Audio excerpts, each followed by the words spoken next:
Josephine. I won't leave you waiting in between. And the cigarette you bummed from me is almost burning out. You suck it till your fingers burn and then you throw it on the ground. Bienvenue dans l'épisode 20 de la saison 2 du podcast Les enfants vont bien. Aujourd'hui, je vous amène en immersion dans une famille hollandaise d'adoption. Ça faisait quelque temps que l'on n'était pas parti hors de nos frontières au travers d'un épisode. À l'heure où les voyages sont proscrits, je vous propose d'aller découvrir comment se passe un parcours de PMA dans un pays du nord de l'Europe et plus particulièrement en tant qu'expatrié dans l'état où l'on entreprend ce chemin vers la parentalité. Rien d'exotique en soi, mais pourtant, je vais vous parler d'un pays qui n'est pas un pays de première intention dans nos parcours. Il s'agit des Pays-Bas. Hélène est française, sa femme Sania est yougoslave. À mon micro, Hélène nous raconte leur parcours en tant qu'expatriés dans ce pays qui nous semble à nous tous très précurseur en matière d'accès à la PMA. Elles ont pleinement conscience de cette chance qu'est la possibilité de pousser la porte d'une clinique en bas de chez elles pour accéder à son désir d'enfant. Sans résumer leur parcours uniquement à cette opportunité, tant il est vital de prendre conscience que malgré un accès simplifié, nos trajectoires vers la parentalité restent semées d'embûches, Hélène aborde aussi et surtout les difficultés qu'elles rencontrent aujourd'hui à faire inscrire leur deuxième fille à l'état civil français. Le point dur réside dans la reconnaissance de la fille biologique de Sania comme étant aussi celle d'Hélène. Je ne sais pas vous, mais moi je suis curieuse de savoir comment l'État français peut juger qu'un document, tel qu'un acte de naissance établissant une filiation déclarée et actée par l'état civil d'un pays européen, peut ne pas être recevable et donc refuser la transcription pure et simple. Allez, je vous laisse découvrir l'épisode d'Hélène et Sania et je vous retrouve en fin d'épisode. Je vous souhaite une belle écoute. Bonjour Hélène. Bonjour. Je te remercie beaucoup d'être rendue disponible pour cet enregistrement. Avec plaisir. Aujourd'hui, je te reçois à mon micro parce que tu es venue vers moi par le biais d'un message Instagram en me proposant de me parler d'un pays qu'on n'a pas encore abordé du tout sur nos enregistrements et c'est un pays qui est loin d'être un pays de première intention alors qu'en fait il est très accessible pour nous Français. Est-ce que tu peux me dire de quel pays il s'agit et surtout de quel pays on s'appelle et me faire une petite présentation de ta famille? Bah oui, bien sûr. Donc, moi, je t'appelle des Pays-Bas. C'est un pays en France qui est assez méconnu, je pense, parce que pendant qu'on fait nos études, on parle souvent du Benelux. Et donc, tous les gens connaissent la Belgique, mais les Pays-Bas, des fois, un peu moins. Complètement. Et alors, est-ce que tu peux te présenter et me présenter ta famille? Oui, donc Hélène, j'ai 42 ans et je suis en couple avec Sania. On est en couple depuis 18 ans, on a 2 petites filles. Et D'accord. on vit aux Pays-Bas. Vos petites filles sont nées aux Pays-Bas? Ouais. Alors, peut-être que je vais te dire où j'ai rencontré Sania parce que c'était pas aux Pays-Bas. D'accord. Alors, on va commencer par votre rencontre. Ouais. Alors, du coup, comment vous vous êtes rencontrés? Alors, on s'est rencontrés. Donc, moi, suite à la fin de mes études, j'avais vraiment envie de partir à l'étranger pour parler anglais, en fait. Je m'étais jamais vraiment vue vivre en France. Donc, j'ai pu rejoindre un cousin à moi qui était parti en Irlande. Et donc, je l'ai rejoint et ça m'a trop plu. Et L'Irlande, c'est clair. l'Irlande, c'est top. chouette. Ouais. Et donc ça, c'était en fin 2001. Donc ça m'a plu. J'ai rejoint mon cousin là-bas pour un mois pour visiter un petit peu. On avait un copain en commun qui travaillait chez UPS. Et chez UPS, il faisait pas mal de turnover. En fait, il y avait beaucoup de gens tous les mois qui étaient embauchés. Et il m'a dit, ouais, pourquoi tu postules pas? On recherche tout le temps des gens, machin. Donc je dis, pourquoi pas? Bonne idée. J'ai postulé, j'étais prise et ils m'ont dit, tu peux commencer en janvier. J'étais trop contente. Donc, du coup, tu étais partie pour rester plus d'un mois. Voilà. Donc, je suis quand même rentrée en France, récupérer mes affaires, ma voiture et dire à mon papa, au revoir, je pars en Irlande. Voilà, c'était un petit peu l'occasion de couper le cordon et de partir et de vivre un petit peu cet esprit auberge espagnole que j'avais envie de vivre à l'époque. Oui, comme nous tous, je crois, en sortie d'études. Voilà. C'est comme ça que j'ai rencontré Sania, en fait, parce qu'on faisait de la coloc. D'accord, donc elle était en Irlande. Ouais, elle arrivait juste après moi, chez UPS aussi. Donc moi, je travaillais pour les francophones, donc pour la France et la Belgique francophone. Et elle venait des Pays-Bas. Elle travaillait donc pour la Belgique néerlandophone. Et on s'est retrouvés en fait à vivre ensemble dès le début, parce qu'on était en coloc. Oui, du coup. Parce que moi, j'avais refusé d'habiter avec des Français pour pouvoir parler anglais le plus possible. Donc j'étais avec 2 Hollandais, dont Sania, et 2 Espagnols. Donc ça s'est fait comme ça, petit à petit, on travaillait dans la même boîte et de fil en aiguille, ben voilà. D'accord. Et initialement, vous étiez toutes les 2 célibataires? Alors moi, je sortais d'une relation un peu toxique en France avec une fille qui assumait pas du tout son homosexualité. Oui. Moi, je venais d'une famille assez catho, on est 5 enfants, bon, personne n'a trop abordé le sujet. Je pense qu'ils s'en doutaient parce que j'étais un peu garçon manqué, que j'étais avec cette fille assez souvent et très souvent pendant 6 ans. Et bon, ils nous considéraient plus comme des très bonnes copines que d'être un couple. Oui, des fois quand on met pas les mots sur les choses, les gens ne voient rien. Voilà, on avait la même passion pour le tennis, donc notre vie, ça tournait autour du tennis tout le temps. On jouait, on partait faire des tournois, on partait en vacances ensemble, on était tout le temps collés l'une à l'autre. Mais c'était assez toxique, donc c'est un peu pour ça aussi que je suis partie en Irlande pour vraiment me détacher de ça. Voilà, je suis retombée assez vite amoureuse. Du coup. Et alors, t'es restée combien de temps en Irlande avec Sania? Avec Sania, on est resté un peu plus d'1 an. Le boulot, il était vraiment difficile chez UPS, c'était vraiment un mode robot, quoi. C'était du call center, donc c'était pas top. Ouais, non, c'est clair. Donc moi, j'ai eu beaucoup de mal avec ce boulot-là.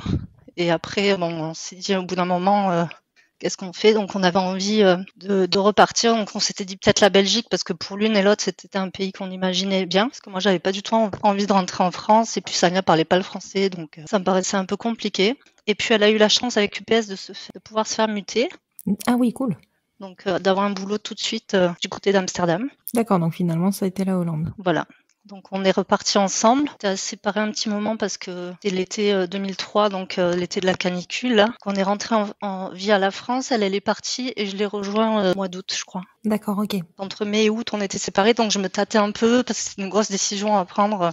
Bon, même si je l'aimais et que je savais que je voulais être avec elle, j'avais besoin d'un petit temps pour moi et me poser et refaire le point. Et donc je l'ai rejoint en août à Amsterdam. Que tu as donc découvert. Et j'ai découvert Amsterdam et j'ai adoré. Bon, en même temps, Amsterdam, bon, après, c'est vrai qu'il y a des gens qui n'aiment pas, mais c'est tellement... Enfin, moi, c'est une ville que je trouve reposante, conviviale. Enfin, c'est... Ouais. C'est une capitale, mais ça fait petit village, en fait. C'est vraiment bizarre. C'est exactement la sensation qu'on en a quand on y va de l'étranger et quand on écoute des habitants d'Amsterdam. Clairement, c'est le ressenti, quoi. On avait la chance d'habiter dans un appartement d'un collègue à son oncle, un super appart, bon, qui n'avait pas été habité pendant quelques années, donc il y avait 3 cm de poussière partout. Mais on était sur le canal du Prince, à 3 minutes de la gare, enfin, on était super bien situés.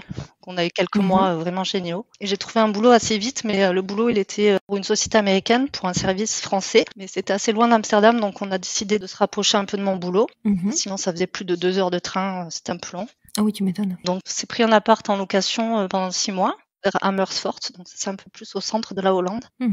Et après, on a décidé d'acheter un appart. Donc, ça, c'était la première grosse décision. Donc, on était assez jeunes parce que Sania, en fait, elle a 5 ans de moins que moi. D'accord. Donc, elle avait, quand je l'ai connue, juste 18 ans. D'accord. Je crois qu'elle avait 20-21 ans quand elle a pris la décision d'acheter. En fait, ça se fait assez souvent en Hollande. Hein. Les locations sont assez difficiles à trouver. Donc, à l'époque, c'était plus avantageux d'acheter un truc. D'accord, ok. Est-ce que pour acheter, vous avez dû vous protéger au niveau juridique, peut-être? Est-ce que l'engagement était simplement sur l'appartement ou est-ce que vous êtes engagés, vous deux aussi, de votre côté? Alors pour l'instant, à ce moment-là, il n'y avait pas encore le Pacs n'était pas encore reconnu en France, ou juste, et en tout cas pas le mariage. Et moi, je me voyais pas me marier, même si en Hollande c'était possible. On a juste fait un contrat pour l'appart. D'accord. Et à cette époque-là, c'était tout ce qu'on avait fait. Ouais. D'accord, ok. J'ai oublié de dire, Sania, elle est pas hollandaise. D'accord. Elle est née en Bosnie-Herzégovine. Elle est née à Sarajevo. Elle est venue en Hollande avec sa famille quand il y a eu la guerre. D'accord. Elle a la nationalité hollandaise. Elle arrive assez jeune, donc elle a fait ses études ici. Elle parle très très bien hollandais. D'accord. Et alors ensuite, comment ça se passe? Donc vous emménagez dans cet appartement que vous avez acheté? Voilà. Ma famille était au courant. Hein. En fait, j'ai fait mon coming out en Irlande à chaque fois qu'il y avait quelqu'un qui venait nous rendre visite. Je leur présentais Sania et puis ça s'est fait comme ça naturellement. J'ai pas fait une grande annonce à un réunion de famille. Je l'ai dit au fur et à mesure. Et comment ils ont perçu ta famille, puisque tu me dis qu'ils sont assez catholiques? Comment c'est passé? Ça s'est passé assez bien. J'ai 3 sœurs et un frère, un petit frère. Eux, ils avaient déjà tous 2 enfants. Je pense que pour eux, c'était plus cette question d'enfant qui leur faisait peur, que j'ai pas cette chance de pouvoir être maman un jour. Moi, à l'époque, je m'étais jamais imaginé maman, donc j'aurais dit, si ça doit se faire, ça se fera. Moi, je m'étais jamais vraiment posé la question. J'étais tata et marraine, et je vivais super bien ce rôle de tata fofolle. Tu profitais des enfants, de ce qu'il y avait de bon, et tu laissais un peu l'administratif et l'intendance aux parents. Voilà, j'étais super contente d'être tata. J'étais tata 8 fois. Ah oui. Il y avait plein de gamins autour de nous dans les réunions de famille, et pour moi, ça me suffisait. Et Sania, du coup, elle, de son côté, au niveau de la parentalité, est-ce qu'elle s'était projetée? Je suppose que c'est pas simple non plus dans une famille qui est issue de Bosnie-Herzégovine. Je pense qu'on n'est pas du tout sur les mêmes ouvertures d'esprit parce que le chemin n'est pas encore fait. Ouais, alors elle, contrairement à mon ex, elle a super vite annoncé à d'abord sa grand-mère et à sa mère qu'elle était avec moi. Ça m'a super surpris parce qu'avec mon couple d'avant, c'était tout l'opposé, quoi.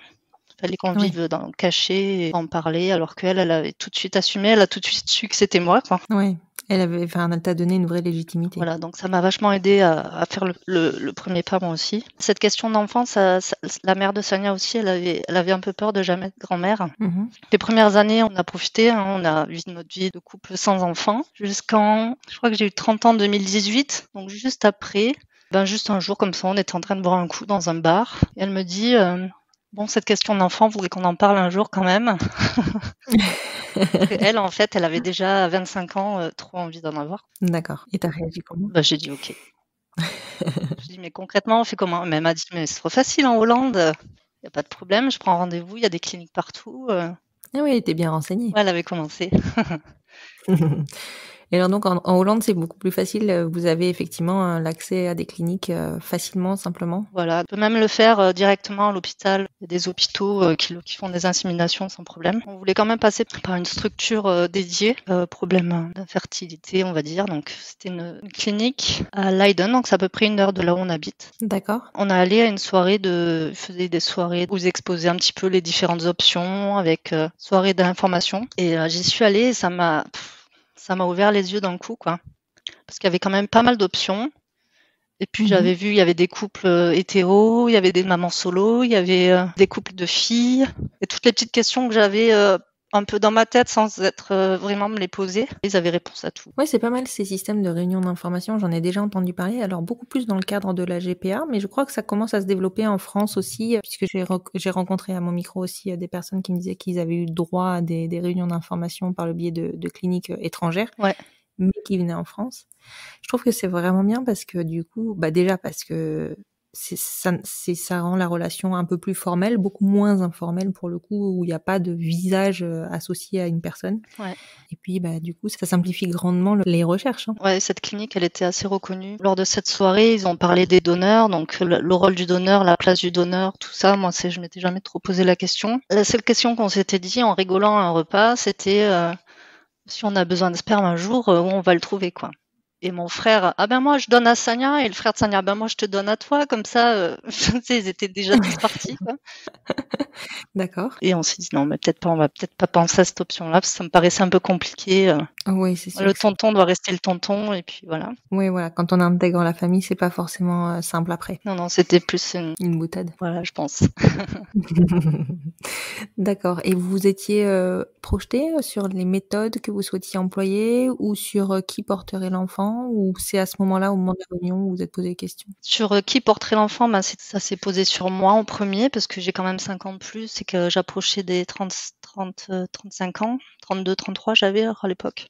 Ça, c'était l'idée numéro 1. La marche à suivre, moi je voulais le truc le plus naturel possible. Je voulais éviter les hormones, les FIV, les trucs comme ça. Je voulais juste une insémination la plus basique possible. Intra-utérine sans stimulation. C'est ça. Donc on a pris un rendez-vous. Ils m'ont fait une première écho pour voir si tout allait bien.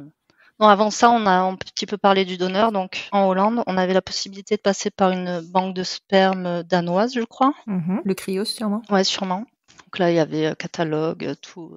Tu n'avais pas besoin de liste d'attente. Tu pouvais commander en direct. Mais ça nous paraissait assez cher. D'accord. Donc, on a décidé de se mettre sur une liste d'attente hollandaise. Alors, en Hollande, je ne sais pas si c'est partout pareil dans tous les pays, mais les donneurs ne sont pas anonymes. D'accord. Ils sont semi-anonymes, donc. Ouais, ça veut dire que notre fille a 16 ans. Elle peut avoir un petit passeport avec quelques infos. Et à 18 ans, elle peut essayer de le contacter. D'accord, ok. Ça, c'était important pour nous, d'avoir accès à ses origines, une partie de tes origines. Pour moi, c'était important. Oui, c'est clair que ça peut l'être effectivement et que c'est quand même une question qu'il faut soulever. La réflexion doit quand même bien peser pour savoir son désir, quoi, sur ce point-là. Donc, on a pensé à ça. Donc, il y avait 1 an de liste d'attente. Ah oui, d'accord, oui.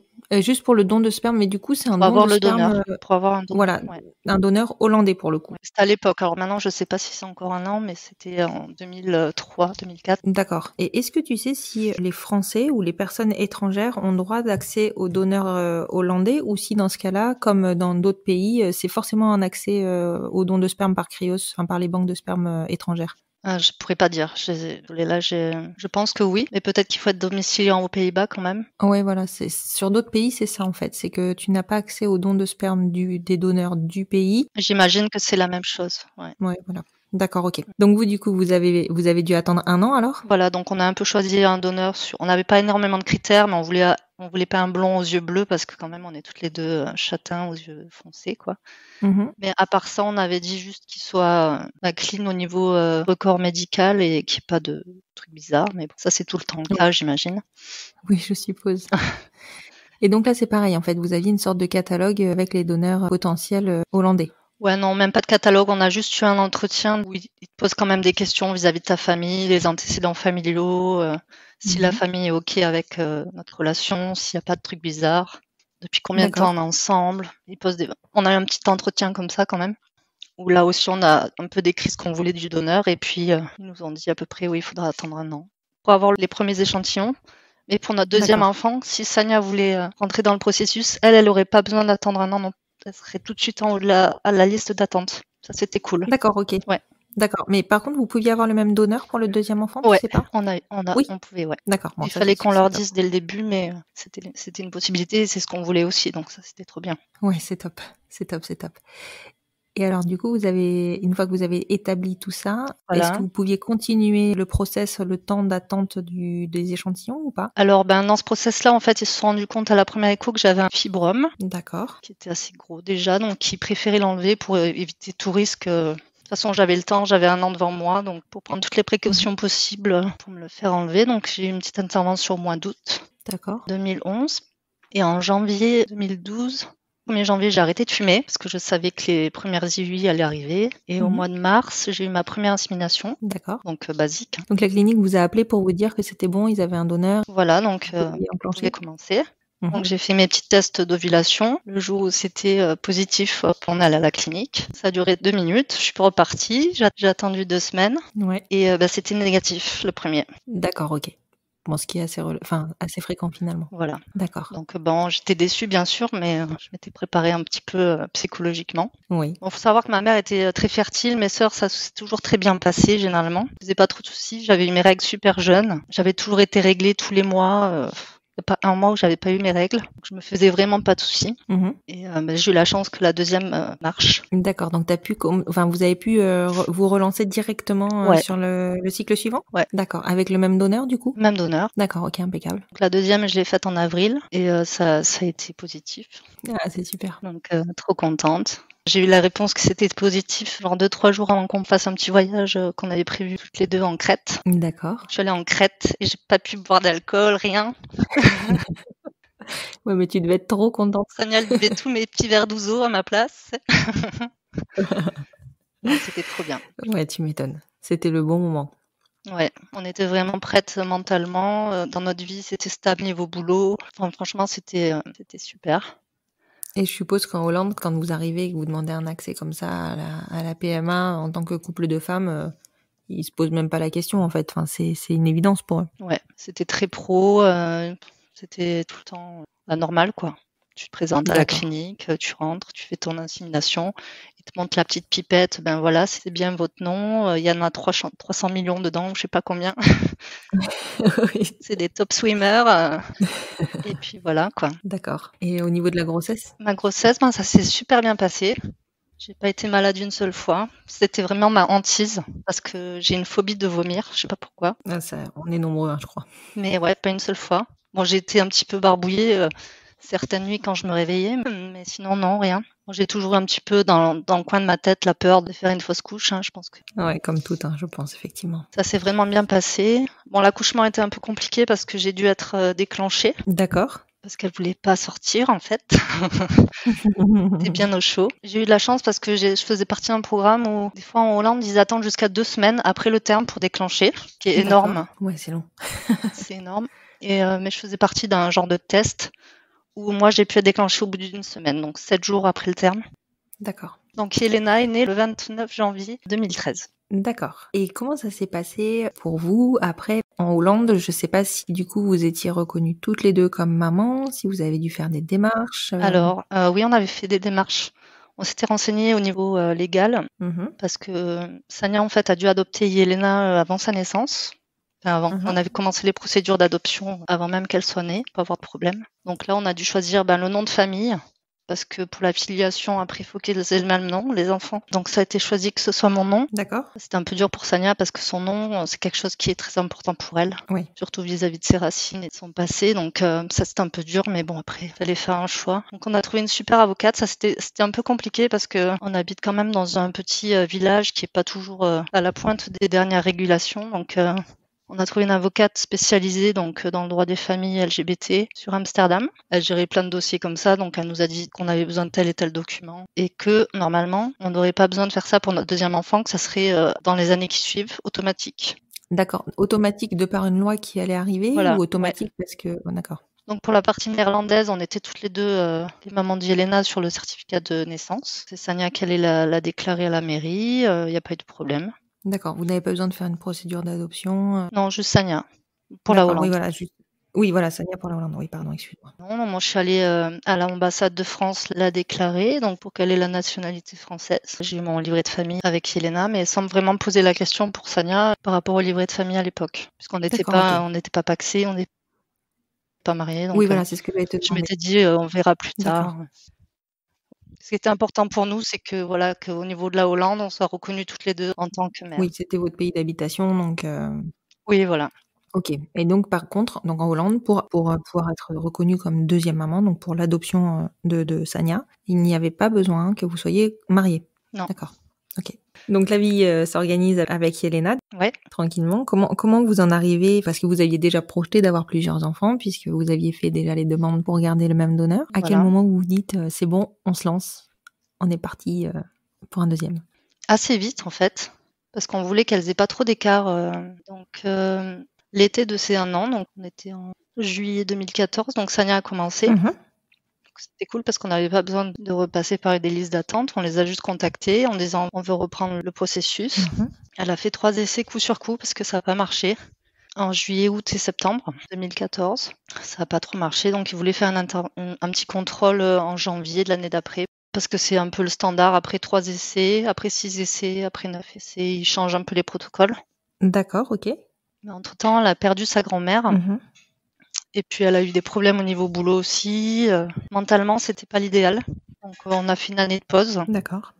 En 2016, on a décidé de se paxer. En Hollande, ça s'appelle partnerschap. D'accord. C'est l'équivalent du Pax en fait. Okay. Ça s'était fait en mairie assez rapidement.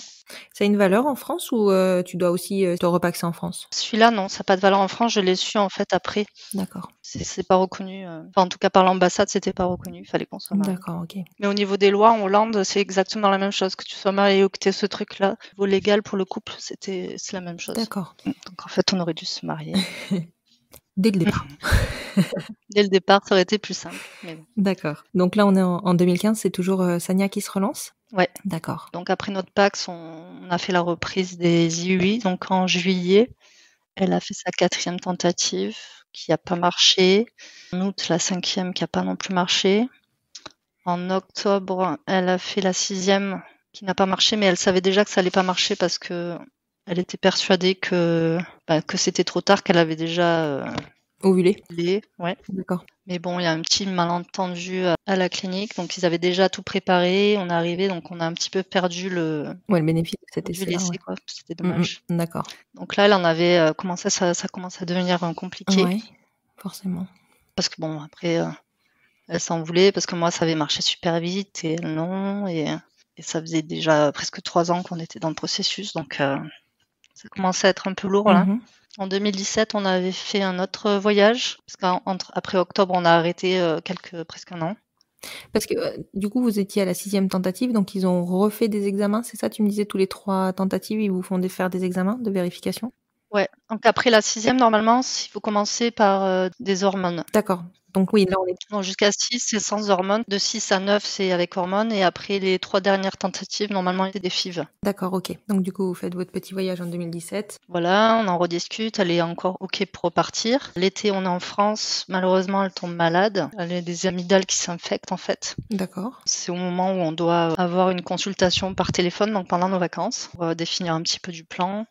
Et là, ils lui disent, bah non, tu peux pas parce que elle doit se faire opérer en fait. En revenant en Hollande, elle doit se faire enlever les amygdales. D'accord, risqué, oui. Voilà, anesthésie générale. Donc, le temps que tous les produits soient évacués, il vaut mieux pas prendre trop de risques. Mhm. Donc, ça rajoute 3 mois. Ah oui, 3 mois, oui. En janvier, elle fait la 7e.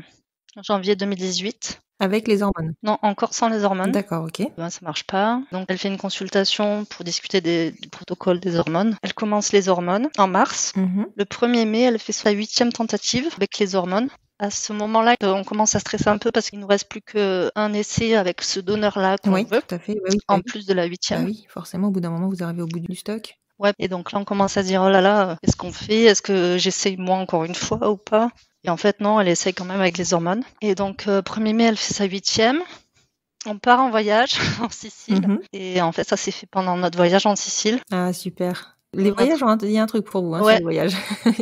Et on revient de voyage et elle fait son test. Mhm. Au début, elle a vraiment peur de faire le test de grossesse. Ouais, tu m'étonnes. Mais elle voit qu'elle est un tout petit peu en retard. Je crois qu'elle a 2-3 jours de retard. Je lui dis, bah vas-y, fais-le.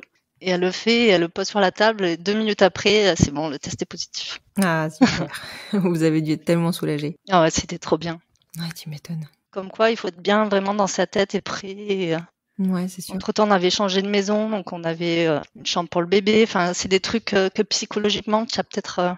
Ça peut jouer. Voilà, donc on l'a annoncé à ma famille au mois de juin. Mhm. Parce que j'avais fait venir tout le monde en Hollande pour fêter mes 40 ans. D'accord. J'avais loué une ferme avec des lits superposés. Ça doit être top. On était 30.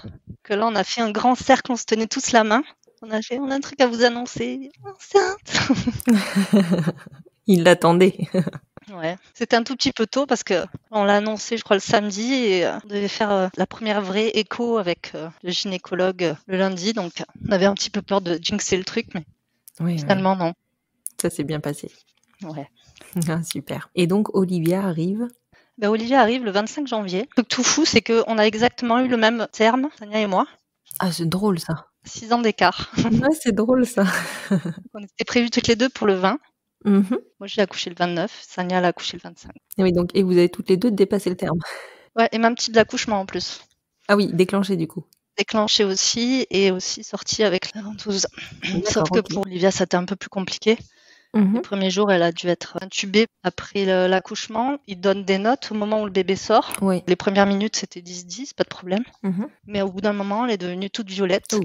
Sans qu'on sache vraiment pourquoi. Donc c'était la grosse crise. Oh, bah oui, tu m'étonnes. Ils ont dû un peu l'aider à reprendre ses esprits parce que je pense qu'elle aussi, elle n'était pas prête à Oui, sortir. c'est ça. Il fallait la laisser atterrir, la pauvre. Ouais. Mais bon, les premiers jours pour Sania, c'était difficile, quoi. Bah oui, je me doute. Mais voilà, Olivia est née le 25 janvier. Donc 2019. Voilà, Donc là, elle a presque 2 ans. c'est ça. D'accord, petit bout. Et alors, tu me disais que ça n'avait pas été la même au niveau des papiers pour Olivia. Voilà, donc c'est ça le problème en fait que je vis actuellement. Mhm. C'est que donc je l'avais pré-reconnue en fait au mois d'octobre avant qu'elle naisse. Mhm. Donc on avait tout fait au niveau hollandais pour qu'il n'y ait pas de problème. Filiation, donc j'avais pas besoin de l'adopter en Hollande. Mhm. J'étais sa mère automatiquement. Là mon nom. Mhm. Donc sur son certificat de naissance, il y a donc Olivia Onin Mhm. avec donc maman qui a donné naissance Sania Hugo. Mhm. Et donc la maman dont elle porte le nom, Hélène Onin, et il y a même mon nom, la personne qui l'a reconnue à la mairie, donc c'est moi, Mhm. qui a 2 fois mon nom sur son certificat de naissance. Ouais. Et pour autant. Et pour autant, la France ne me reconnaît pas comme étant sa mère. D'accord. Et pourquoi donc? Parce que t'es pas mariée avec Sania, c'est ça? Alors le mariage, c'est pas ça la question. Entre-temps, on a fait valider le mariage. Mhm. Mais à l'époque, ce qu'ils ont dit dans la lettre qui a pris 6 mois pour m'arriver, La France, oui. c'est que je n'apportais pas la preuve que j'avais donné naissance à l'enfant. Oui, forcément, tu n'as pas donné naissance à l'enfant. Oui, j'ai jamais dit que je voulais ça. C'était une grosse baffe. Bah oui, tu m'étonnes. Bon, après, a priori, vous êtes reconnu, enfin, il n'y a pas de problème pour la Hollande. Non. Bon, ok. C'est vraiment la France qui pose problème. Ouais. Et tu sais si c'est solutionnable ou pas? Alors, j'ai pris les conseils d'une avocate qui a un bureau en Hollande et en France. Donc elle nous avait conseillé dès le début de modifier notre Pax hollandais en mariage. Donc ça, on a fait. Donc j'ai fait valider ça par les instances françaises. Donc maintenant, on a un livret de famille avec Yelena pour moi et mon livret de famille avec Sania. Mais Olivia, oui, c'est toujours en attente parce que j'ai renvoyé un dossier donc via mon avocate en février l'année dernière, cette année, juste avant le Covid. D'accord, oui, bon alors ça aide pas sur les délais, ouais. Donc le même, c'est juste transcription de l'acte de naissance.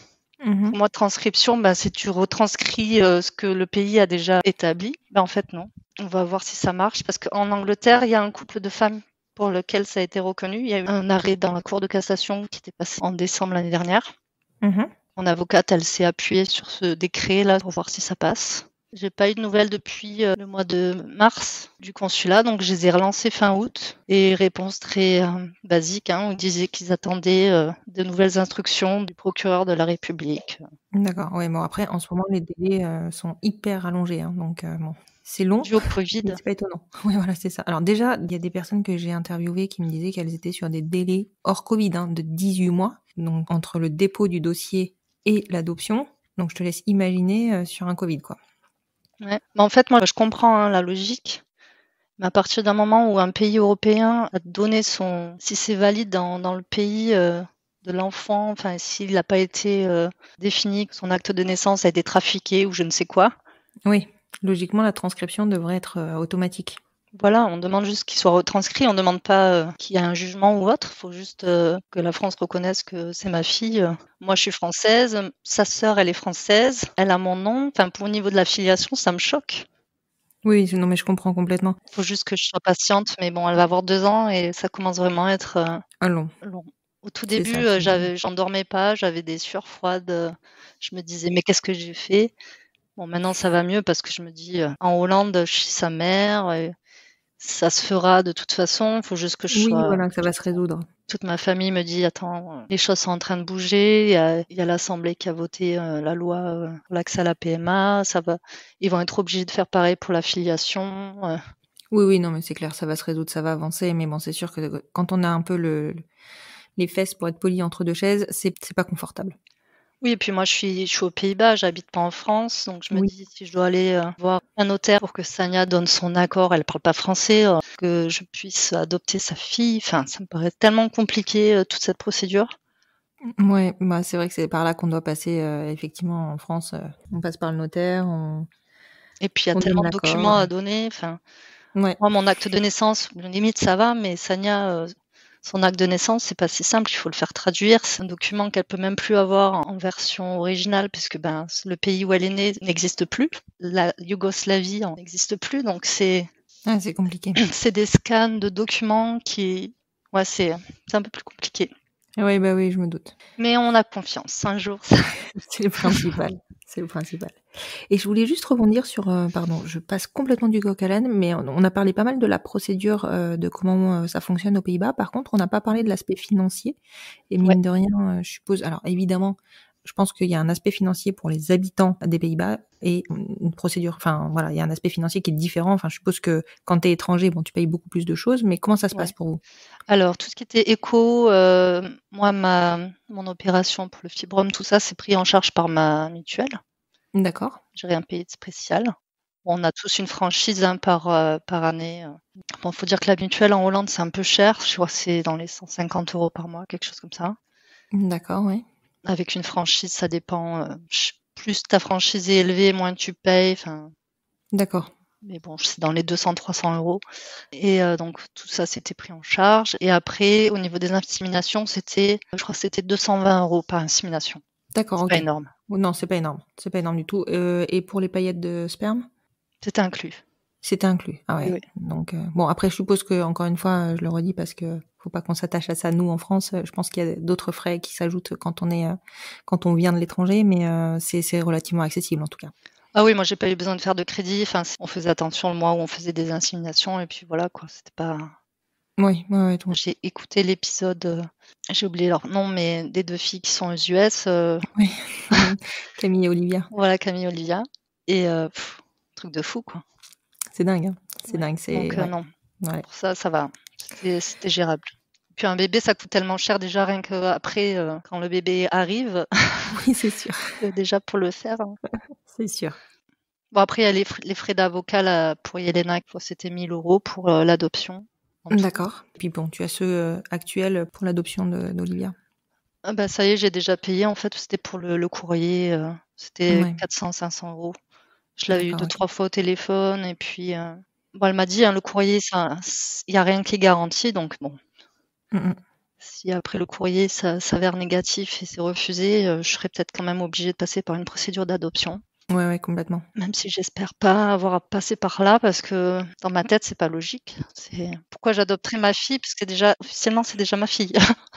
Oui, mais c'est vrai qu'en France, on adopte nos propres enfants. Ouais, c'est fou. C'est bien là-dessus qu'on essaye de faire Ouais. avancer les choses. Et alors, je vais te poser les questions que je pose régulièrement en fin d'épisode.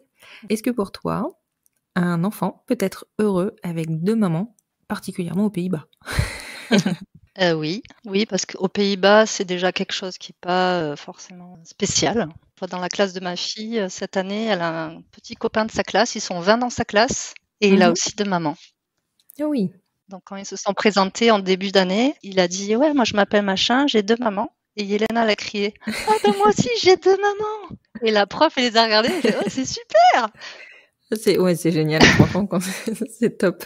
Je rêve que ça arrive un jour en France aussi. Ouais. Et tous les élèves, oh c'est super et tout. Et je me rappelle Yelena à la crèche, elle avait 2-3 ans. Un jour on vient toutes les deux en même temps, Sania et moi, la récupérer. Et elle a une petite copine de la crèche qui nous regarde et dit mais t'as 2 mamans? Et Yelena elle dit bah oui j'ai 2 mamans. Oh mais t'as trop de chance, moi aussi j'aimerais trop avoir 2 mamans.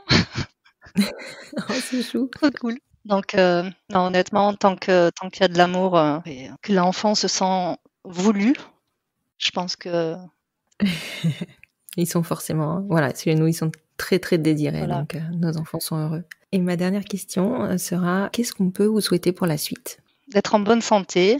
Évidemment. Pour l'instant, j'ai l'impression que j'ai tout ce qu'il nous faut à notre bonheur. Oui, jusque la France peut-être Se bouge.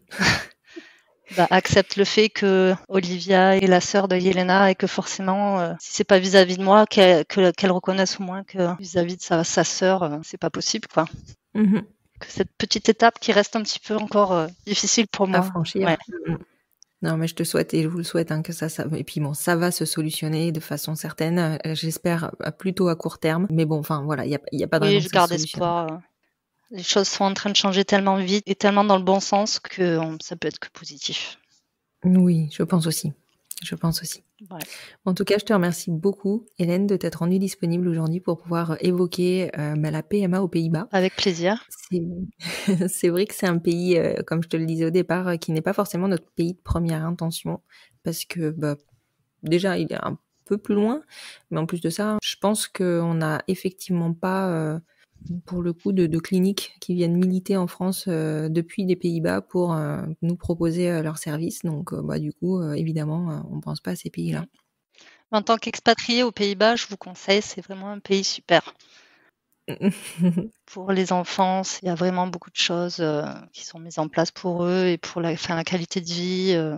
Bon, le temps, c'est pas toujours magnifique parce que je viens du sud de la France, donc j'ai toujours du mal avec les hivers un peu longs, mais Oui, tu m'étonnes.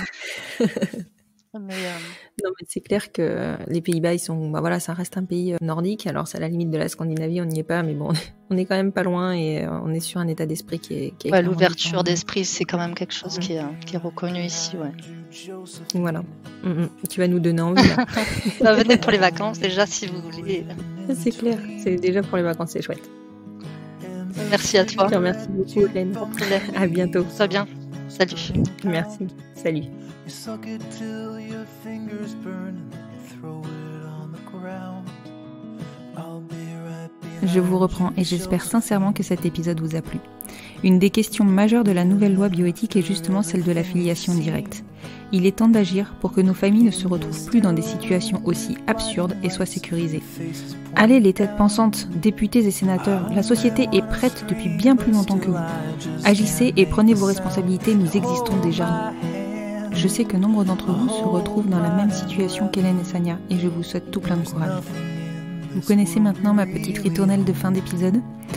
Vous savez aussi le travail et le cœur que je mets dans ce podcast. Alors si ce podcast vous a plu, si cet épisode vous a parlé, si cet épisode peut aider, surtout n'hésitez pas à partager le podcast car plus vous le partagerez et plus nous gagnerons en visibilité. Je pense que vraiment le chemin il est là en ce moment. Et si le cœur vous en dit, n'hésitez pas, surtout pas, à me laisser un avis sur votre plateforme d'écoute et à me retrouver sur le compte Instagram du podcast @lesenfantsvonbien-podcast pour qu'on continue la discussion. Je vous souhaite une très belle fin de journée.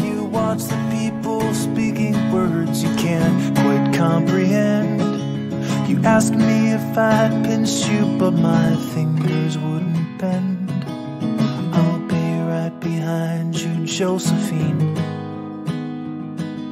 Just like I was when we were 17. I guess it's only been a year, but still it feels like 34.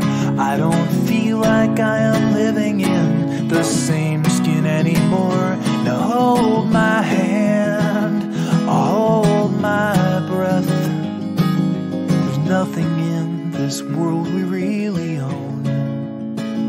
And Jesus Christ, if you tore my heart out, the only thing I'd feel is less alone, less alone.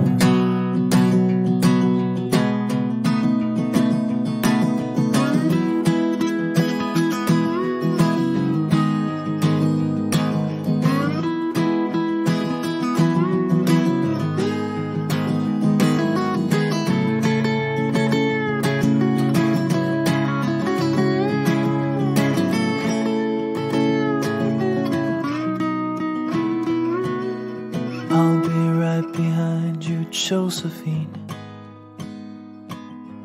Even when my soul's an amputee, and my bleeding heart is sinking in the lake inside my chest. So I grab what I can cling to and I leave behind the rest. Now hold my hand, I'll hold my breath. There's nothing in this world we really own. And Jesus Christ, if you tore my heart out, the only thing I'd feel was less alone. Now hold my hand and take my breath and leave behind the things you'll never own. And Jesus Christ, please tear my heart